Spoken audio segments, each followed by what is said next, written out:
हुए। बिस्मिल्लाहिर्रहमानिर्रहीम। मैं हूं एम अब्दुल्ला भट्टी।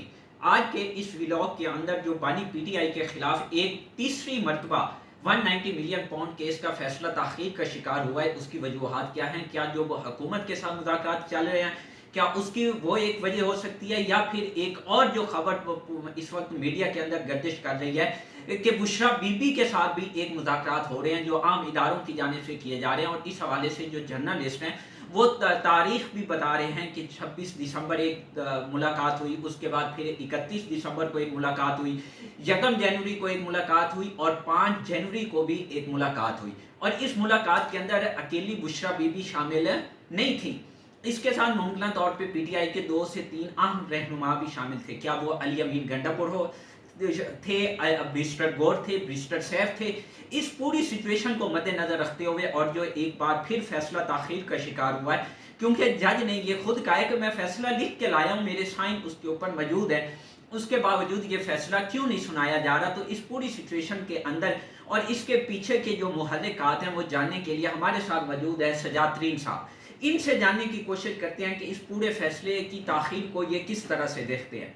सर, ये जो पूरा फैसला है, इसके अंदर जो ताखीर के हर में, इसको आप किस तरह से देखते हैं? देखिए, एक बात तो बिल्कुल साबित हो गई है कि हुकूमत जो है वो घबराहट का शिकार है। हुकूमत ये कोशिश कर रही है कि जो बानी पीटीआई हैं उनसे कोई बातचीत बन जाए, कोई मामला तय हो जाए। इसमें तो अब कोई दो राय नहीं रही।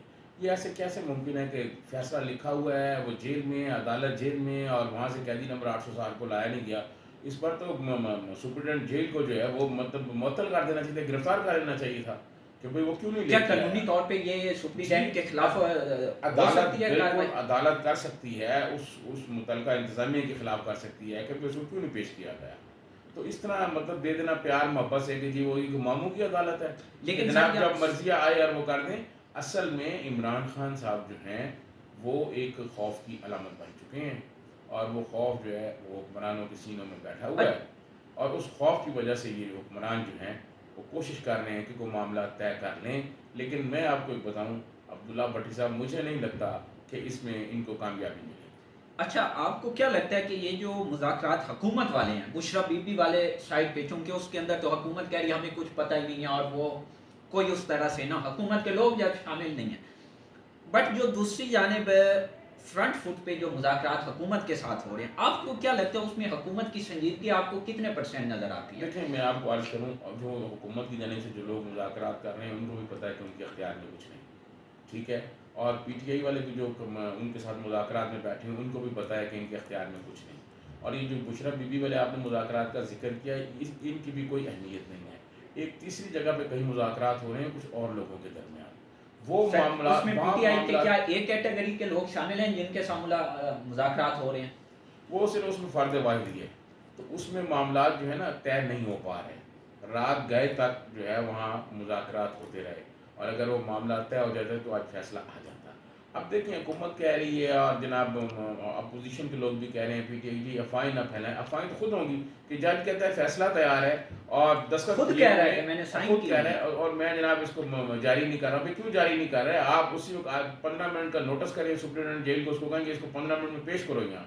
ये क्या बात हुई? और बुशरा बीबी जहाँ पे है वहाँ की मुतलका डिस्ट्रिक्ट इंतज़ामिया को कहा जाए कि अगले 2 घंटे में इनको पेश करो।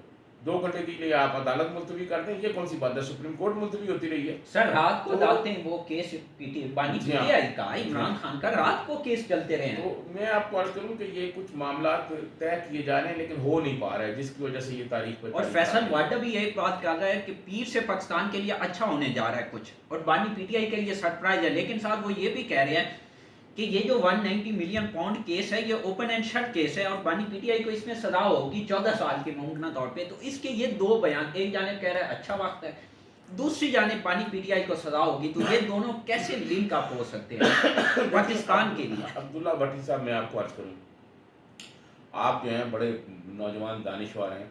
मैं आपको एक अर्ज़ करूँ कि ये जो है ना वाडा, फैसल वाडा की बातों को आप संजीदा ना लिया करें। आपको याद होगा फैसल वाडा से पहले ये वाला रूल शेख रशीद के पास भी था। बिल्कुल ठीक ठीक है। है, आग लगा दो, कुर्बानी से पहले कुर्बानी होगी, ये होगा, वो होगा। ये एक ख़ास टाइम के लिए इन लोगों को लाया जाता है और इनको इस्तेमाल किया जाता है। बाद में फिर ये उम्रा करने और चिल्ले करने चले जाते हैं। तो ये फैसल वाडे पर भी वो दिन आएगा। دوسری بات یہ ہے کہ یہ جو فیصلہ ہے، یہ فیصلہ اگر اگلی پیشی پہ بھی نہیں آتا تو میں سمجھتا ہوں حکومت کے لیے یہ بہت بڑی ناکامی ہوگی، اور حکومت اگلی بات معاملات طے ہوں یا نہ ہوں، حکومت کو اگلی اس پر جج سے فیصلہ سنا دینا چاہیے، جب اگر لکھا ہوا ہے فیصلہ تو وہ جاری ہو جانا چاہیے۔ اب یہ تو کوئی بات نہیں ہے نا کہ بھئی اگر عمران خان آ بھی گئے تو کون سا فرق پڑے گا، نہیں بھی آئے تو کون سا فرق پڑے گا۔ تو بات یہ ہے کہ یہ ایسا نہیں کرنا چاہیے، اس تاخیر سے شکوک و شبہات پیدا ہو رہے ہیں اور مسائل پیدا ہو رہے ہیں۔ آخر میں سر میں صرف یہ جو کیس ہے اس کے جو قانونی نکات ہیں اور تھوڑے جو اس کے سیاسی محرکات ہیں کہ اس میں صرف بانی پی ٹی آئی اور اس کی بیوی کو نامزد کیا گیا، بٹ اس کے اندر جو مین کردار ادا کرنے والا تھا شہزاد اکبر، زلفی بخاری، جو ایک پراپر اس کے اندر لنک ہے، اور پھر اس وقت کا وزیر قانون فروغ نسیم صاحب، کیونکہ وہ وزیر قانون تھا نا، تو عمران کو چونکہ یہ لفافہ بھلے پیچھے پس منظر ڈیل ہو چکی ہو بٹ آن فرنٹ یہ ایک کیبنٹ کے تھرو منظور کیا گیا نا، اور اس کیبنٹ کے اندر یہ بات تو طے ہے کہ جو قانونی نکات پہ بات چیت تو ہوئی ہوگی، کچھ نہ کچھ تو ڈیبیٹ کا حصہ بنا ہوگا نا۔ ان لوگوں کو کیوں نہیں بلایا گیا اور صرف ان دو لوگوں کو کیوں نامزد کیا گیا؟ آپ کو یاد ہوگا کہ جب جنرل مشرف نے 3 نومبر کی ایمرجنسی لگائی اور جب وہ کورٹ میں چیلنج ہوا تو اس وقت جنرل مشرف کی طرف سے بھی یہی کہا گیا تھا کہ یہ تو کیبنٹ کا فیصلہ ہے، کیبنٹ نے کیا ہے، وزیر اعظم نے کیا ہے، اس میں کوئی کمانڈرز کو بھی وہ شامل کر رہا تھا۔ بات یہ ہے کہ یہ جو لوگ فائدہ مند ہیں، جو پس پردہ کچھ ہیلپ کرنا شروع کر دیتے ہیں یا کچھ جو ہے وہ آپ کے مقاصد پورے کرنا چاہتے ہیں، کر دیتے ہیں، ان کو پھر آپ ریلیف دے دیتے ہیں۔ تو فروغ نسیم صاحب ہو گئے یا باقی جن لوگوں کا، شہزاد اکبر تو ویسے ہی ڈوبیس کریکٹر کا آدمی ہے، اس کو تو میں بہت پہلے سے جانتا ہوں، تو وہ جو ہے نا یہ ڈوبیس کریکٹر کے لوگ ہمیشہ ہر عہد میں ہوتے ہیں اور یہ بس استعمال ہونے کے لیے ہوتے ہیں اور مال بنانے کے لیے ہوتے ہیں، اور ان کا نہ کوئی کریکٹر ہوتا ہے اور نہ ان کا کچھ اور ہوتا سر ہے۔ آپ یہ ایک ہاتھ وہ گلے پہ رکھتے ہیں اور ایک پاؤں پہ رکھتے ہیں۔ سر شارٹ یہ بھی بتا دیجیے آخر میں کہ یہ جو القادر ہے یونیورسٹی، اس کو آپ ذاتی طور پہ کیسا دیکھتے ہیں؟ دیکھیں میں اس کے حق میں ہوں کہ پاکستان میں یونیورسٹیاں بننی چاہیے۔ ذوالفقار علی بھٹو نے 26 یونیورسٹیاں بنائی ہیں اس ملک میں، تعلیم کے لیے ادارے بننے چاہیے، لیکن یہ جو 2 نمبری اور وارداتیں ہوتی ہیں نا اداروں کے نام پر، یہ نہیں ہونی چاہیے۔ بہت شکریہ سر۔ آخر میں ناظرین پلیز میرا آپ سے یہ گزارش ہے کہ چینل کو سبسکرائب اور بیل آئیکن پہ کلک لازمی کیجیے گا تاکہ ہر آنے والی ویڈیو آپ تک بر وقت پہنچ سکے۔ شکریہ۔